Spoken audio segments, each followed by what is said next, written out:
Ce matin, j'ai voulu vous peindre une carte de sapin de Noël. Alors, je me suis demandé ce qui pourrait être plus original qu'un sapin statique avec des boules de cristal de toutes les couleurs.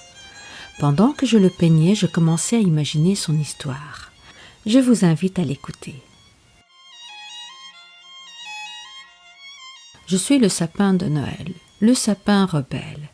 Quand j'ai ouvert les yeux pour la première fois, je pouvais voir les autres arbres élevés qui se tenaient debout autour de moi, avec leurs grands feuillus grands ouverts. Dans un premier temps, j'étais captivée par leur grande taille et leurs feuilles vertes. Ils semblaient tous m'accueillir avec amour et je les admirais tant. Avec les saisons qui passent, les mouvements frivoles de la brise fraîche et le soleil glissant, j'ai commencé à grandir d'une plante à un jeune arbre. Il m'a fallu des années et de nombreuses années pour devenir aussi grand et être l'un de ceux qu'on admirait. Les années passées, je devenais de plus en plus grand et je voyais disparaître à chaque saison précise de l'année mes voisins et camarades avec qui je discutais sous les ténèbres et la lumière du clair de lune, mais qui ne revenaient guère.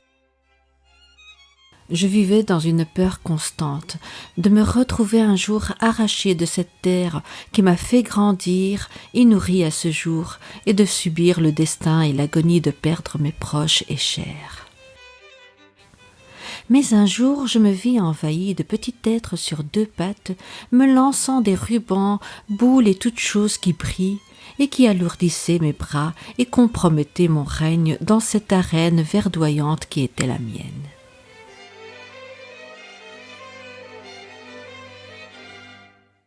Aussitôt ma pensée vint pour mes chers qui m'entouraient et pour tous ceux qui n'étaient plus là.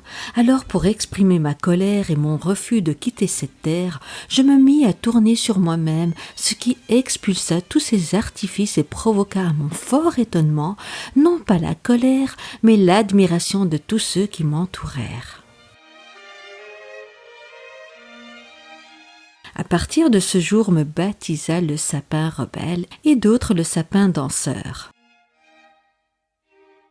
Si vous voyez un jour un sapin qui tourne sur lui-même, ne l'approchez guère, car il y a de grandes chances qu'il se rebelle pour défendre son territoire et pour l'amour de ses chers.